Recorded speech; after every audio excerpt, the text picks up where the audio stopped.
the first issue that I want to address is statistics. I'm going to kind of address these issues in a little bit of an order that I think makes sense to me. The first problem with statistics is there's a lack of clarity for an ACS about what CareFlight actually tracks and how do my actions impact that tracking. So if CareFlight is tracking on-scene times, what about those on-scene times can I affect negatively or positively?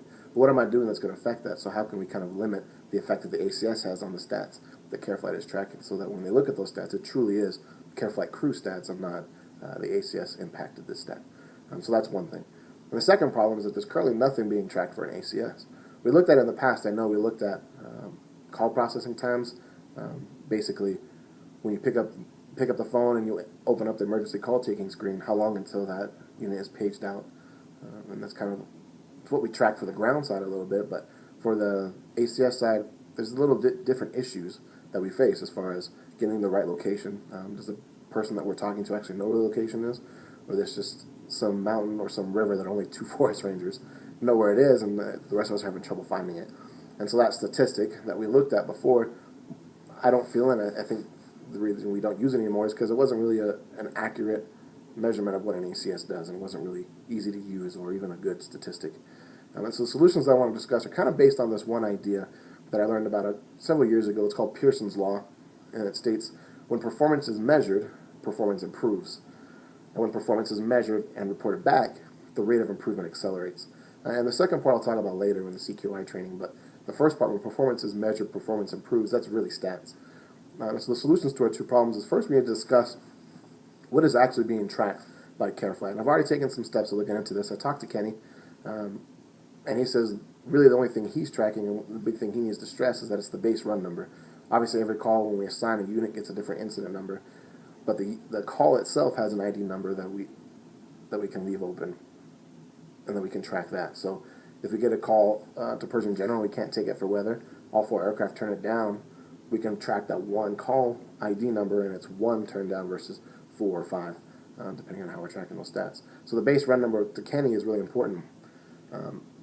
And one way that we can keep that intact, and something that I just learned, we probably need to do a little bit more research on this, that the reassign function works really well for that. With the CCT car now, we have a little bit of an issue that we didn't have before in tracking these lost opportunities, because all 4 of our aircraft can turn it down, and we can still take the flight, whether it's with the CCT car out of Reno or sending one of our crews on the ground. Either way, it's the same call, but it's an entirely different unit handling the call, where CareFlight 1's crew can drive from Benner Churchill to Pershing and pick up a patient, but the actual aircraft turned down the flight.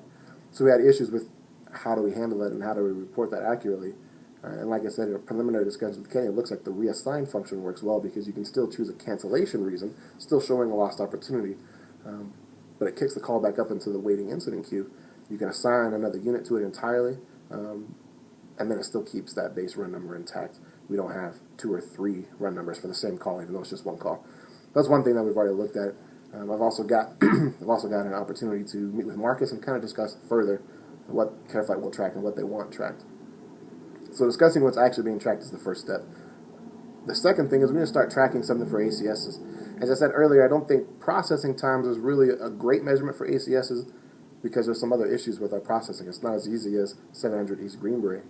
It can be a little harder than that for an ACS to know where we're trying to send our crews. So I think what's more important than our speed is our accuracy. I think once you're accurate, speed comes because of that.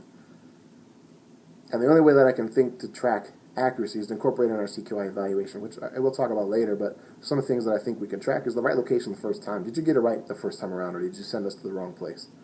The correct patient information. The nurse or the fire department, if they give you the information, did you copy it correctly and send it on to our crew the first time correctly? So again, accuracy. Did you get your first position report on time as far as our standards? Did you complete all the fields in the emergency call taking screen? So these things reflect, I think, more accuracy than speed, and I think those are good things to track for an ACS, because if we're accurate, then we're not having to redo work, and that'll lend itself to speed.